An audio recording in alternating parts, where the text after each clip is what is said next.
Good morning. For those of you who weren't here last night, my name's Ed Mutum and I'm an alcoholic.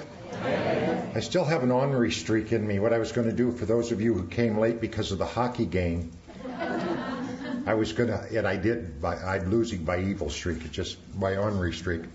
But what I was going to do is program everybody to say, and you remember when I talked Friday night and gave you the secret to sobriety, and you go, oh. Then the ones that weren't here would be going. But I don't do that anymore. I'm far beyond that. But I want to thank Don for being here.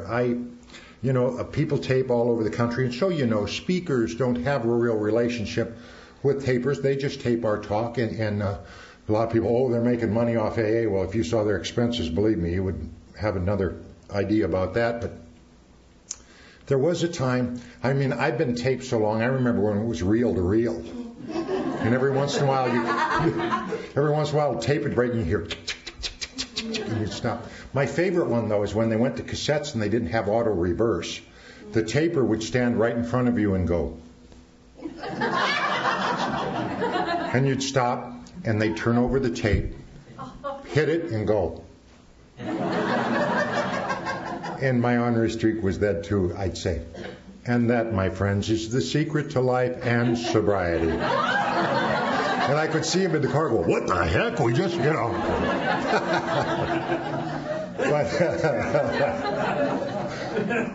But I really appreciate it. And there was a while I got really annoyed because there used to be, they'd ask permission because legally they're supposed to have my permission to do that. And here they do ask, by the way. And but they just, it seemed to me that we were being taken for granted and people were just taping us at their will. I was getting a little annoyed by it, to be quite honest with you. And in 1988, I moved back to Iowa after a series of bad breaks and misunderstandings financially. And I got back to Iowa and I'd just gone through a terrible divorce, just a nasty divorce. And at 2 o'clock in the morning, I started getting calls, 5 right in a row. And I'd get on and nobody'd say anything. Well, my keen alcoholic mind told me who it was. And about the 5th time, I grabbed that phone and said, who is this? And a little voice said, is this Ed M. that talks in AA? And I said, yeah, who's this? And she told me her name. And she said, I'm 5 years sober. I was sitting here with a gun in my lap, and I just heard you talk. Can you talk to me? And I said, of course, honey, I'll talk to you. However long we need to talk, I'll talk to you. And from that moment to this, I celebrate what they do. Tape it, do it, give it away, whatever. Whatever. I'm just pleased. And, I tell that story from time to time. And last year in Melbourne, Florida, I was telling that story. And like I say, I tell it rarely. And in the reception line afterwards, a lady came up to me and said, Ed, I want to thank you for that night. I'm that woman. And, all that time later, 88 to 2005. So I support what they do, and they have a ministry, in my opinion, that literally saves lives. When I was here at Toronto at the International, some of you may not know it, but those name cards looked an awful lot like tape labels and CD labels. They had right here. And people would come by and they'd talk to my badge. They'd go, you're Ed M. You're from, I've heard your tape. And they'd be talking right here, and I'd be looking. Butch from Barrie was sitting right here cracking up. They'd be talking away to my badge, boy. You really helped me. It's really nice meeting you. So it does do wonderful things, and it does do, and not that I am a wonderful thing, but the spirit of Alcoholics Anonymous and Al-Anon, and in my opinion, the spirit of God, carries through the help that's needed in those tapes. I know what I was before I came here, and I was absolutely nothing because I didn't know how to be anything but that.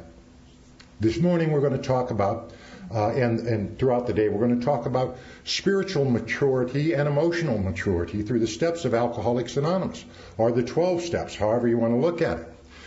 I'm going to make a suggestion to you, though. How many here are brand new to recovery within the first year? Raise your hand. Okay, very good.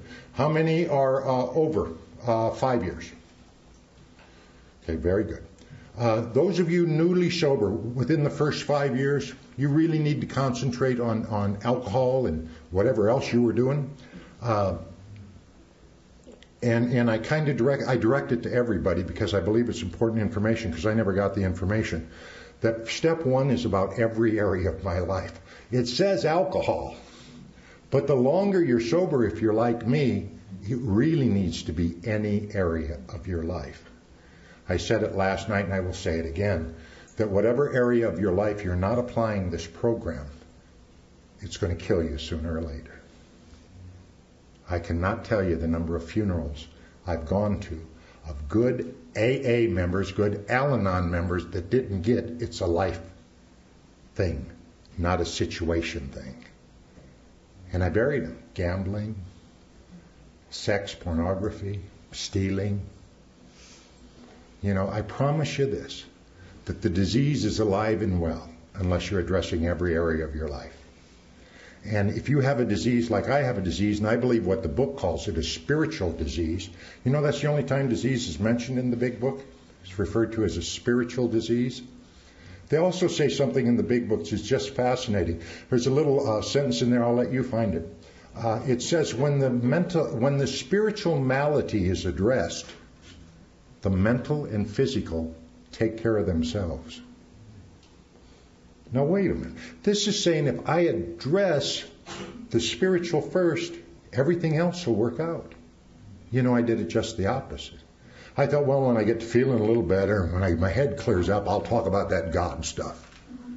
And it says in there just the opposite.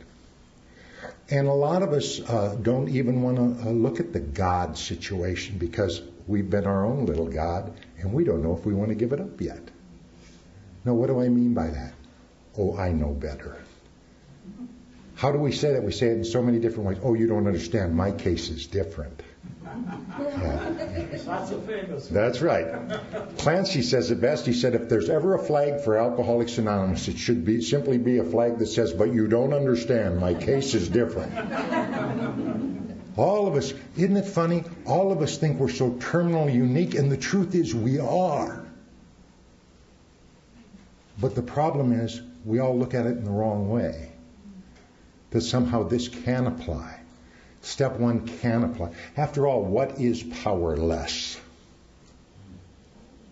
That doesn't mean I'll be able to control it. It means you're powerless. You ever been in a power outage? Powerless. You can wish light on all day long. You can be mad and indignant about it. And you're still going to be powerless. Isn't it the same with our lives and our addiction? I use a Bible that I enjoy, and believe me, I'm not trying to convert anybody, but this book, the Life Recovery Bible, is one of the best 12-step. It's got the steps and meditations all through it, and the Serenity Prayer, Step 10 meditation. All the notes at the bottom are footnotes to recovery, and it's generic recovery. Their first step, which I'm going to use this morning, is we're powerless over our life situations, and our lives have become unmanageable. Now, what does that mean? It means everything. You know that person you just can't stand at work? You're powerless. And if you're spending a lot of time hating them, your life is unmanageable. It means on the freeway, when you're telling that person they're number one, or they're telling you you're number one, powerless. How about breathing? How much power you got over that? We think we're so powerful and so mighty. Who keeps your heart beating? Who starts you breathing? Started you breathing? Going to keep you breathing till you stop? We're powerless over that too, aren't we? To a good degree. Powerless means have no effective response. Out of our control. How many of us said, oh yeah, I want to get sober, but geez, a meeting every day? Sounds like a little extreme to me. You know? Is that admitting powerless? No. That's admitting there might be a little problem. Might be a little problem, but I can take care of it. Trust me, I can take care of it. You know. Going to get help? Don't need to. Don't need to. No, a lot of people just don't understand the way I operate. I operate a little differently than others, you know. And here's my favorite one. You know, I've been blessed with a brilliant mind. People can't appreciate my creativeness. No, they call it insanity. That's what they call it. And once I get sober, guess what? I found my brilliance and my genius, just as you will. But what I found before was insanity. And the insanity was I could control everything, and I'll do it as I see fit. Step one for me is the finest ideas I could come up with made me a miserable failure every single time, especially where drinking was concerned. Other areas there was mild success, but even that mild success had to be affected by the failure. My best thinking got me drunk time and time again, got me crazy, sober time and time again, got me hating time and time again. And my life was unmanageable. What do I mean unmanageable? It means simply that. It means simply that there are simple things we can do, like we can set an alarm to get up. But what do you do if there's a power outage again? You're probably going to oversleep, unless, like me, I wake up with or without alarm clock, thank you, God. But I still set my alarm clock just in case. Just in case. Unmanageable. How long have we spent trying to manage? How long have we spent trying to control? How long have we said, you know, my life would be okay if it wasn't for them? Talk about unmanageability on them. How about my emotions? How about my emotions? I used to think when I was new, wouldn't it be something if we had a PA system hooked directly to our mind? Your every thought is just right out there? There was a time when that idea would have terrified me. I wouldn't mind it now. Because I've changed my mind. Because I've changed my mind. The mindset is the biggest problem I believe we have coming in here. I don't know of anybody that woke up one morning and said, God, it's a beautiful morning, sunshine, and think I'll join AA. Haven't met them. Or, you know, home life's just wonderful. Everybody's doing so well, think I'll take in one of those Al-Anon meetings. That ain't the way we get here. We get here beaten but not surrendered. Sometimes surrendered. But for the most part, Clancy has a great line. He says, you know, we come to this program and we throw in the towel. And a day or two later, we reach in and pull the towel right back. And then we spend the rest of our sobriety tearing off little pieces and throwing that in to see if that was out. Is that a good analogy? What I'm asking you to do this weekend is forget the little pieces, throw in the towel. What have you got to lose by surrendering to the fact that you're powerless and your life is unmanageable? I'll tell you a few things you got to lose. Anxiety, depression, and anger. Loneliness, sadness, irritability, discontent. To the extent I understand and live and apply step one is to the extent of those other things. The more I do it, the less of those I have. To the point of not having them at all for a long, long time. And then when they come, they're just like birds flying by.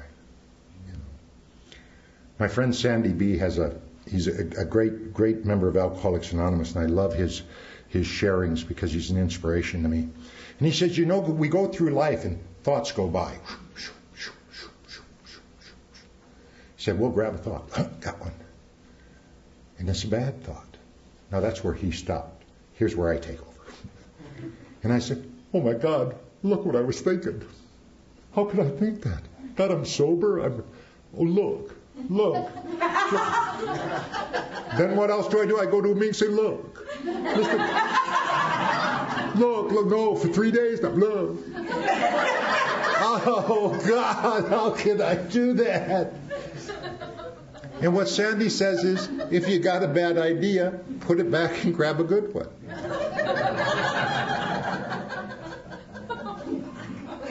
How often on step one are we going, grab a good one? I'm here to tell you, that's the basis of spirituality. It's no big mystery to me anymore. If I'm having a bad thought, replace it with a good one. Put it back and grab a good one. That's all I have to do. And that's what I got to do with step one. Not only step one, but every step. And I don't know about you, but the longer I'm sober, the more those steps expose themselves. When the first time I read the Big Book, God wasn't mentioned once. And over the years, the Big Book fairy has come in and put him in about every sentence and paragraph. First time I read it, it wasn't mentioned. You know why? Wasn't going to look. Wasn't going to look. I always get chuckles when I hear a new person talking about reality. Really. Because 9 out of 10 times they have no idea of what reality is. They have a great idea of what their perceptions are. And step one to me says, stop, surrender it all. Let's start again. And if I might be so bold, die of self, begin again. Or, bolder yet, be reborn. Let's start fresh. No matter where you've been, no matter how far you've been, no matter how far down, up, or start fresh. So if we look at step one and we really say, even at my best, I probably could do better, and surrender it all. I always get tickled when somebody says to me, well, you know, I've had some old behaviors come up. And I say, you know, if you're still doing them, it's not old behavior. It's called current behavior. You know?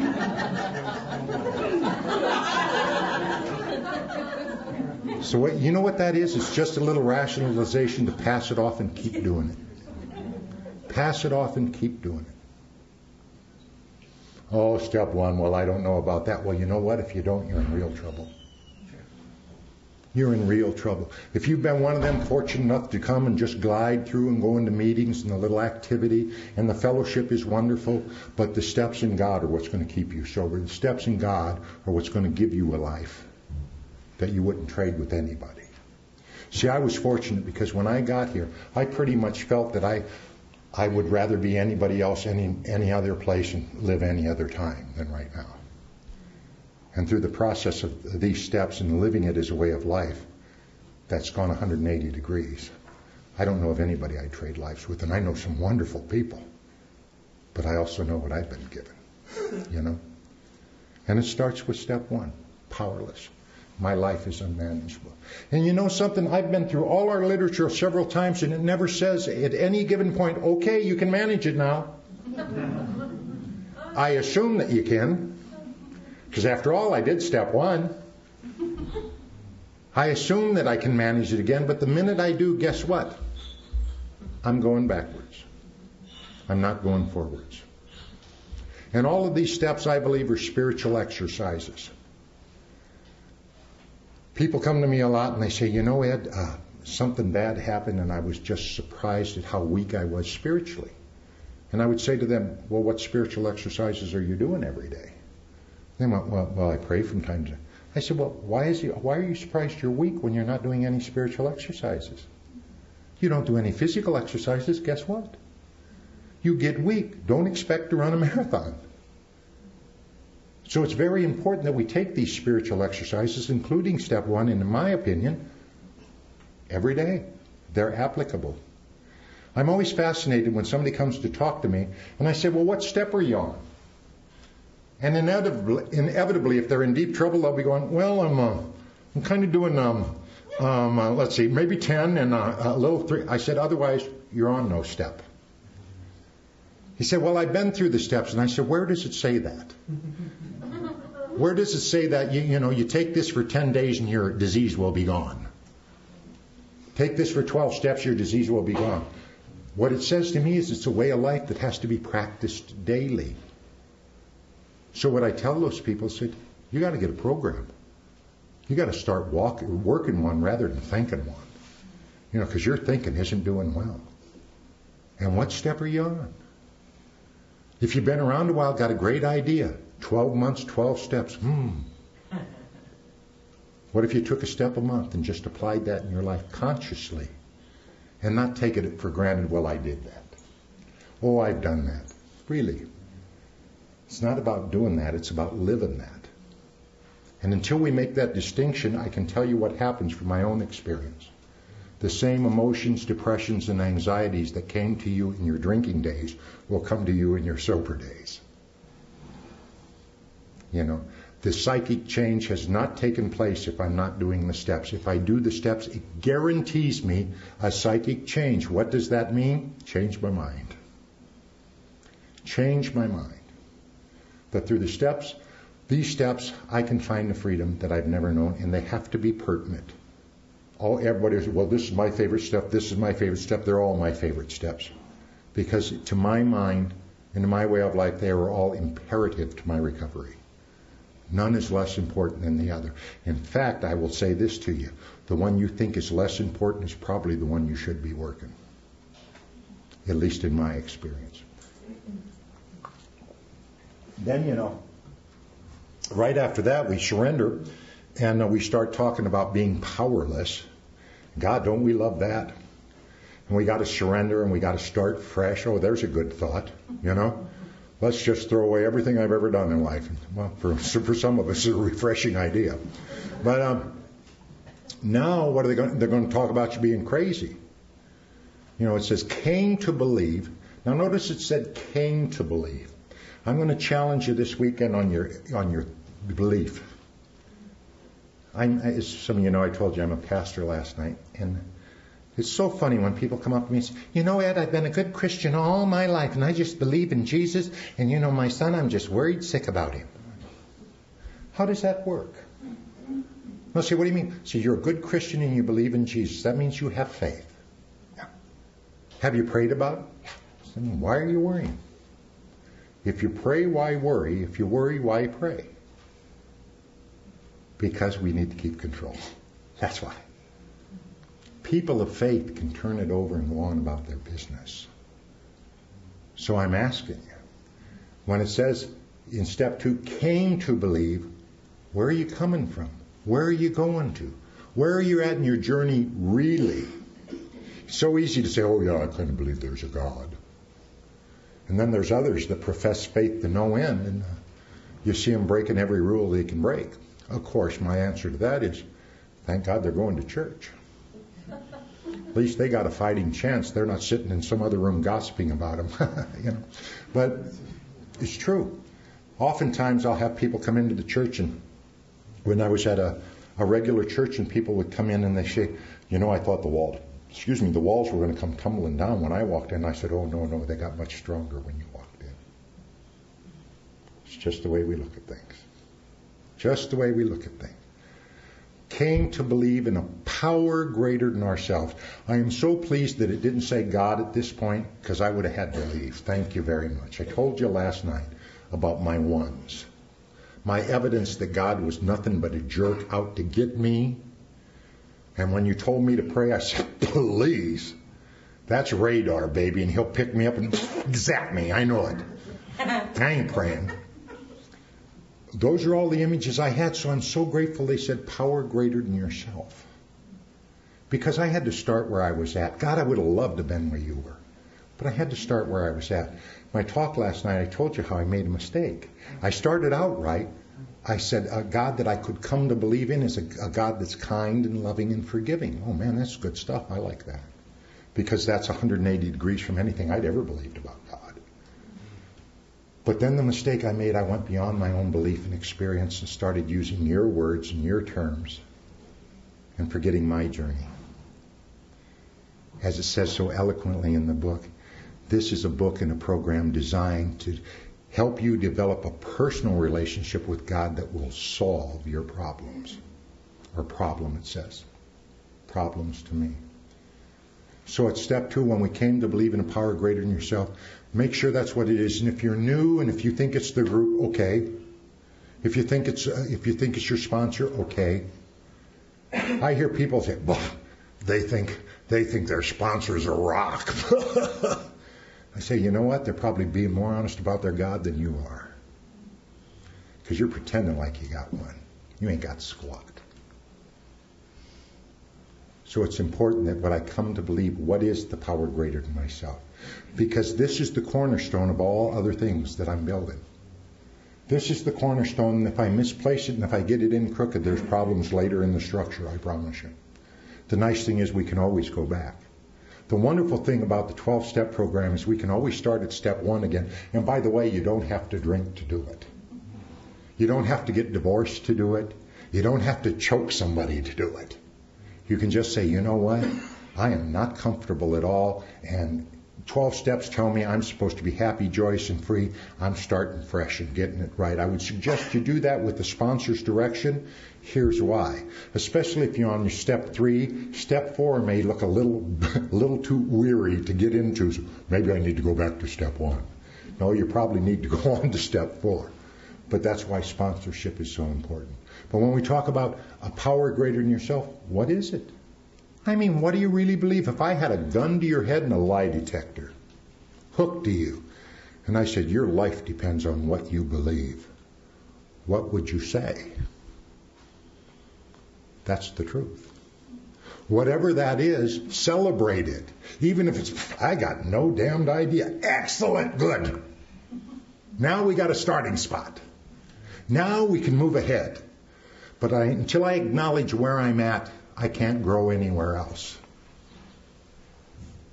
You know, they used to say years ago in the 70s and 80s, grow where you're planted. It was really profound. Because that's the only way your relationship with God or a power greater than yourself. And for me, for a long time, it was a power greater than yourself, because to say God would put a knot in my gut. And, you know, for a long time, it was higher power. Now it's Hewlett-Packard, you know, but back then it was, I always get a kick when I see their commercials. But eventually I was comfortable enough to take the abbreviation away and just call God, God. But I'm grateful for every step of that journey I took. You know why? It's mine now. You can't tell me what I think. You can't tell me what I feel as far as my God's concerned. You can share with me some things you've been through and maybe improve my relationship, but you can't destroy my relationship because it's my relationship. And if we don't take time to build that relationship going in, our sobriety is going to be askew at best. And you're going to have that sense of, I'm missing something here. I'm missing something here. Usually what it is the relationship with God. Now, it's very easy to do because in this day and age, I've gone to meetings where God isn't even mentioned. Issues and boundaries, all that other stuff's mentioned. None of which is in our 12 steps. It's in the other 12 steps, not in our 12 steps. Has nothing to do with Alcoholics Anonymous. In fact, I almost believe that a lot of people's higher power is their therapist anymore. I sit in meetings and hear people say, you know, I couldn't live without my therapist. To me, that's just as bad as saying, I couldn't live without my pastor. Really? Then you got another sick dependency going on. You better look at it. You know, you better look at it. We got to be, when in thinking about who is my higher power, is it helpful, is it not helpful? There again, I'm not saying anything derogatory about therapists. Therapy has helped a lot of people and continues to help a lot of people in AA. The problem is when those individuals put more on the therapist than they even want. And they become their reason for breathing, and they're going to be their third step next Thursday at 2 o'clock. That's when it gets to be a problem. And it doesn't get to be a problem with them because if you blow your brains out, they probably don't even do a follow-up. They're too busy. Doctors and therapists have lines of people saying, what about me? What about me? What about me? I have yet to meet a doctor or a therapist who does any follow-up, especially on alcoholics that they put on medication. Once you quit calling for appointments, you don't exist anymore. so they have no idea of the reality of what's going on. So I'm going to say to you that when you talk about a power greater than yourself, make sure it's something that's healthy, something that's freeing, something that doesn't make you dependent. My first higher power was Big John. Big John used to pick me up and take me to meetings. And not that I was afraid of Big John, because he wasn't that big. He was only like 6'3", 6'4". I love these guys, these 6'1" guys, 200 pounds, wearing big dog T-shirts. I say, you're a pup. You ain't even a dog. Take that shirt off.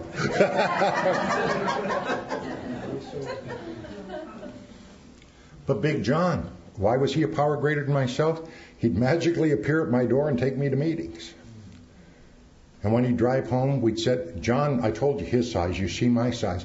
We would sit in his 1962 two-door Corvair Monza and talk. Now, John, what do you think?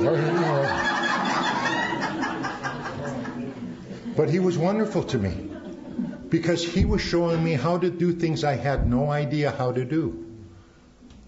I remember one time we walked out of a meeting, somebody said something bad to John, so I kicked in their window and I jerked him out of the window. I threw him up against the tree and I was going to take him out. John said, no, Ed. And I said, well, he insulted you. He said, we don't do that in AA. I said, oh, okay. Made my amends and paid for the window. I don't know, But he was a power great. He would tell me and show me how to do things I had no comprehension on how to do. I had a comprehension on how to do it, but they were all wrong for the most part. Especially for me emotionally and spiritually. I had gathered all this negative information on how to live life and how to relate to people and how to believe in a God or not believe in a God. And that was evermost of my mind. So Big John, I came to believe in Big John. You know why? If he said 6:30, I'll pick you up. At 6:30, he's out there. No question. After my father was murdered, every morning at 7 o'clock when I left for work, you know where Big John was? Happened to be right outside my house, reading his paper, and I'd come out and he'd go. He made a believer out of me. What we say and what we do counts a great deal. I remember one time my sponsor, after Clancy became my sponsor, he said, well, Ed, do you want to go with me to talk someplace? Because he talks literally every night of the week, sometimes 2 and 3 times a day. And I said, sure. He said, be at my house at 6:30 p.m. I said, okay. I got there about 6:31 and I smelled exhaust fumes. And what was wrong? And I called in the next day. I said, hi, Clancy. I said, I was there. You were gone. He said, you weren't there at 6:30. I said, well, I was there at 6:31, 6:32. He said, that's what I said. I said 6:30, didn't I? And I went, oh, come on. He said, don't oh, come on me. If I was a newcomer waiting for you to take me to a meeting, that would have been enough to say, see, they don't even tell the truth. It's important what we say and do. When we say we're going to be someplace, do it. We are responsible, We're responsible for the reflection we send of this program. And if you're one of those who think that this is a social deal, God, I hope you get over that pretty quick. Otherwise, you won't be around long anyway. What this is a way of life. What this is something that we commit to our innermost selves to be the best people we can ever, beyond what I ever dreamed of being. Beyond. So John was my first power greater than myself. Then the group, because there was times when John couldn't be there. He was an undertaker, so he had business from time to time. He kept me sober for a long time. He used to say, how tall are you, Ed? And at that time I was 6'11", and I said, 6'11", why? He said, the standard coffin's only 6'3". I said, what do you mean by that? He said, oh, chop, chop.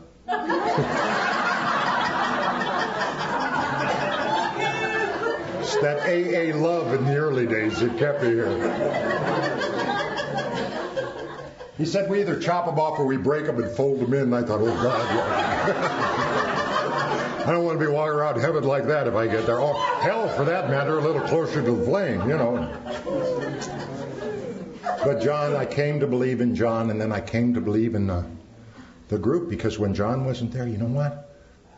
Holiday, no holiday, rain, snow, somebody was always there. Always there. In the last 10 years, I started hearing about people that don't have meetings because of bad weather. Really? How long would that keep you from drinking? You know? Or on a holiday because of family. You're like me, if it wasn't for AA, you wouldn't have a family. Is it really that bad to go give an hour back? You know? And eventually I worked on a power greater than myself because the next step demands that I know, because you know what it's asking you to do? Made a decision to turn our will and our life. Just take a minute and think about that. Will and our life. What more is there? How many of you have done it? How many of you have said you've done it? You bet. Will and life.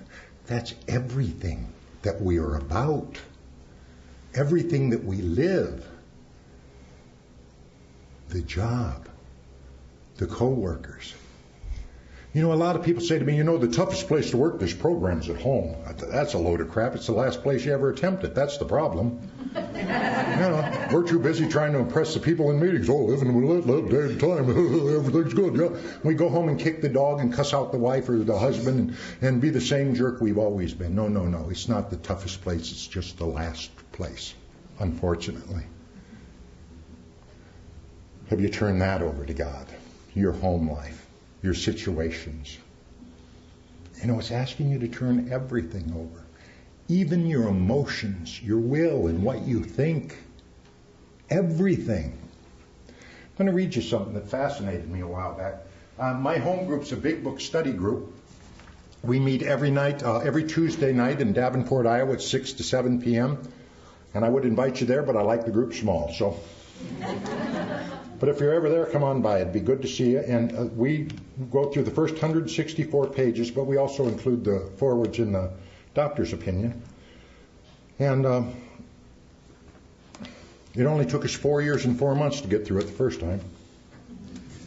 You know why? There's far too much information here. This isn't Bill Wilson's brilliance that's in this book.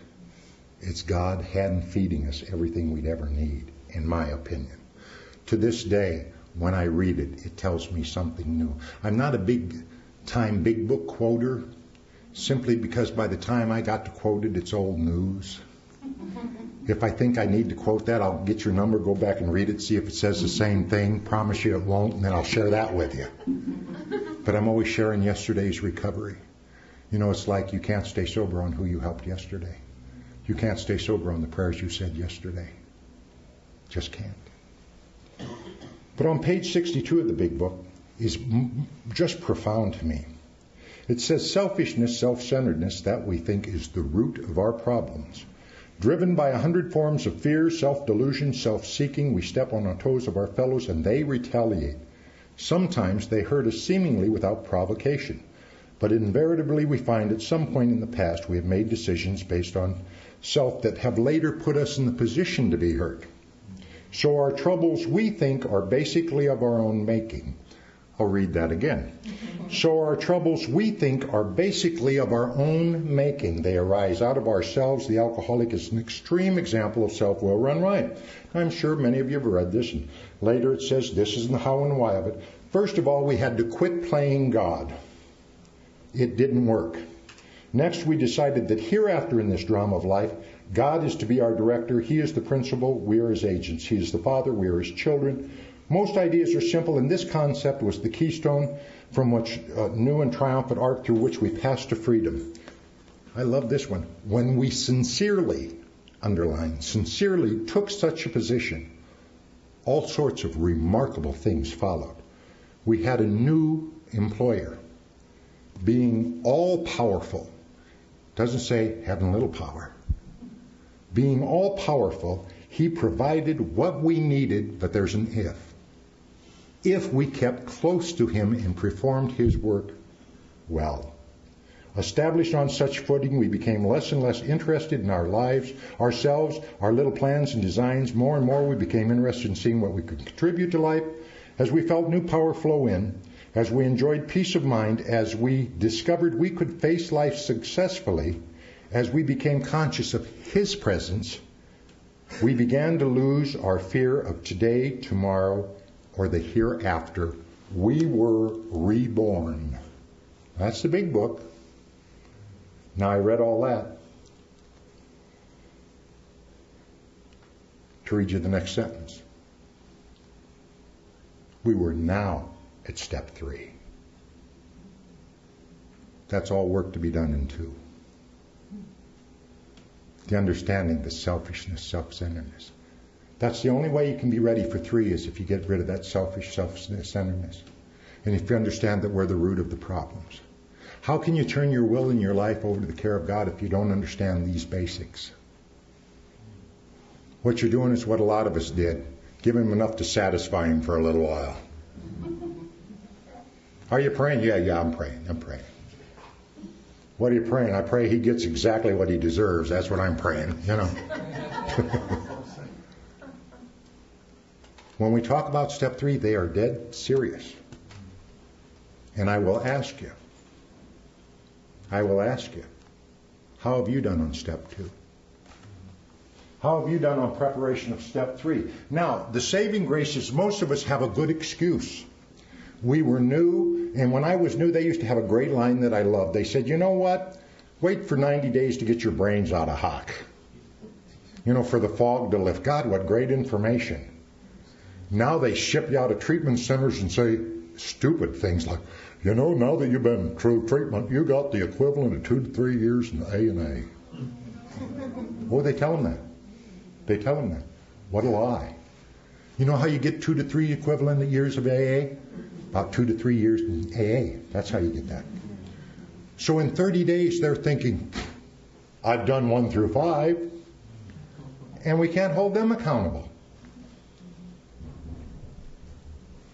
But what we can do is when they come into these rooms, we can take them through the book and take them through the steps and show them what's really there. See, people can't charge for AA.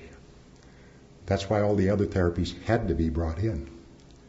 I don't know about up here, but down in Iowa, in treatment, they are not allowed anymore to mention AA or God. Oh, it's coming if it isn't here. In fact, I know it's here. But it's coming. Because we're no longer helpful to the experts.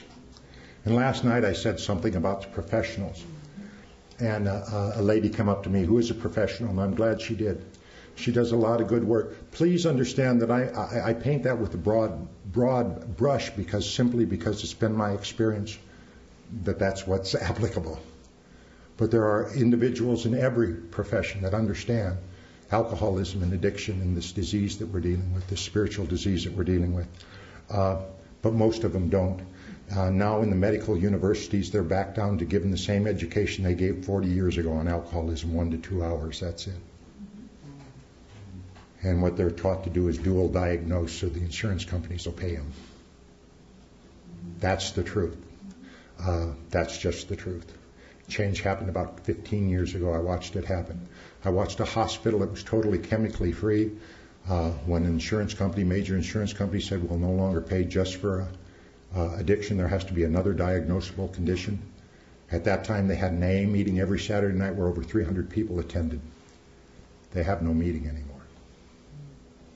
There isn't enough for a meeting anymore. Because they started dual diagnosing and saying, no, this won't hurt you. Yeah, we know last month we told you it would. This month we're telling you, no, it won't. And it does. What do I mean by that? I mean that in order for me to grow spiritually, I have to be in touch with what's going on. If I'm going to work step 2 and be restored to sanity, I need to be restored to sanity, not mask over and I'll deal with it later. You know? In certain cases, mood alters are needed. There's just no question about that. And please understand, I'm not talking about your heart medication. I'm not talking about your blood pressure medication. I'm not talking about your epilepsy unless your epilepsy was diagnosed before you got sober. You might be surprised now if you go to the doctor and get reevaluated and get off that, maybe you don't need it anymore. Chances are you don't. But that's between you and your doctor. You go and you talk to your doctor about that. And any form of medication that you might be on, don't make the brilliant move of I'm just going to quit it. That's crazy. Especially if you've been on it for a while. What you might do is go to your doctor and you say, I really want to try to get more depth in this. Would like you to wean me off this. You can always go back on and just see. Now, some people say to me, well, what if they get suicidal? In 35 years I've been around, I've met a high estimate of 7 people who've committed suicide while they're trying to stay sober. I cannot count the number of people I've been buried that took the other way. Can't count them. Can't count them. And as a pastor, when you're sitting there doing the service, you just want to scream one more time because they convinced them, oh, this won't hurt you. They don't know what they're talking about. We're the experts. We do know what we're talking about. They aren't the experts. This is the program that started changing the world of addiction. And it's the program that continues to, if that program's applied. There again, when we're into step 3, it doesn't say turn my will and my life over to the care of God and Prozac. It says over to the care of God. The care of God. And some people rush, well, it's just the care. It means I still got to do it. I don't think so. I think when I turn my will and my life, I surrender it all. One day at a time, thank God. One day at a time, thank God. Just for today, surrender it all. See what happens. First time you try that, you know what's going to happen. You're going to be a nervous wreck all day. Well, what if he isn't paying attention? What if I love the people who say, I went to a meeting today and God's testing me. That's right. He stops the entire world just to screw around with your day. That's right. Now, you're just that important. Yeah, you really are. No, life tests me. Life tests me all the time. My old ideas test me all the time. But my God never tests me. But he watches I'm being tested. And he's given me a way out. I can either do it or not. The choice is mine. The choice is mine.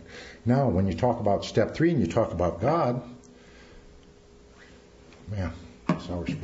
when you talk about God, what I want you to do is take a minute and throw away any old ideas that you have.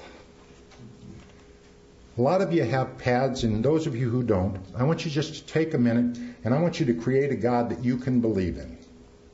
There again, gun held to your head, lie detector. Do you believe this? Your life depends on it. Write down on your pad some of the characteristics of a God that you could really believe in this moment, or make a mental list. Take a minute, close your eyes and do that. It's important work.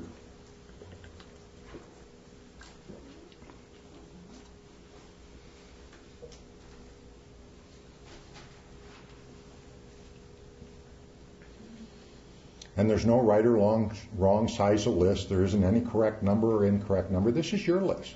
Could just be one word. And it's not a test. There's no pass or fail. It's your word. It's your concept. Okay, anybody want to share something they wrote down? Just a little piece of it? Oh, don't all jump forward.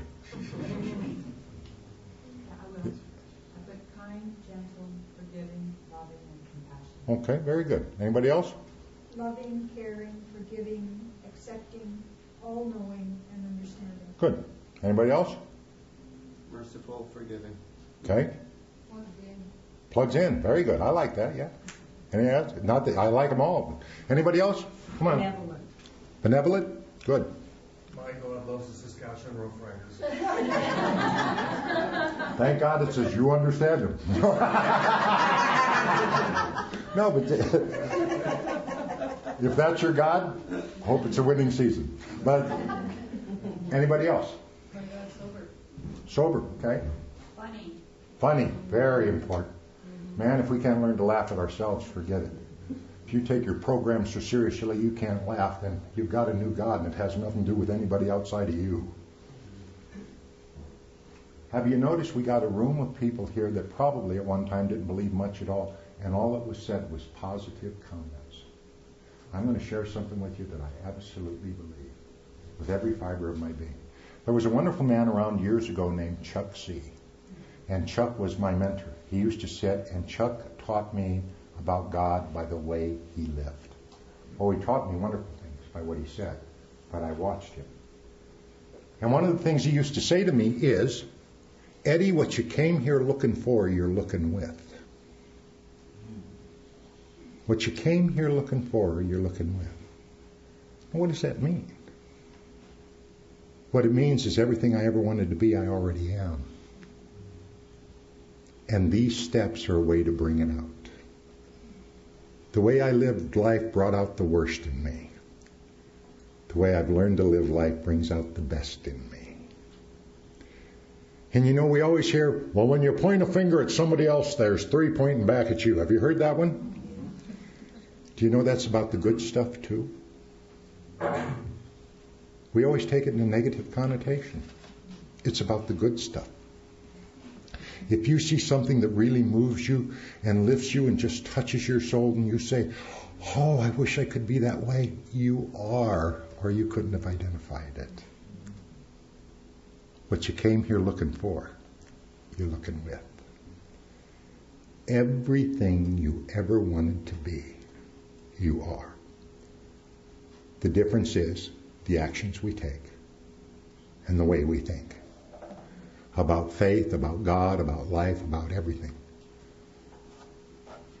Those of you who wrote down your God, next time you pray, I challenge you to bring that image to mind. Connect with that God that you understand. And don't put any boundaries on it. Let it grow. Let it lift. See where it goes. But for some of you, I'm sure for the first time in your life, you're on solid ground with the power greater than yourself. And you know, the nice thing about step 3 too is you can take it any time you want to take it. I don't know that you can take it enough. And each time you take it, you're going to grow. And each time you take it, you're going to learn a new sense of healing and a sense of being. At least that's been my experience. Step 3 in the break, I challenge some of you to go for a walk and do 2 things. Stop hating yourself. It hasn't worked even before you got sober. And even start to consider the possibility of taking your own hate and self-loathing and giving that to God too. That's my challenge for break. Are we at break time? We got 4 more minutes, but I'm going to give you 4 extra. Thank you very much.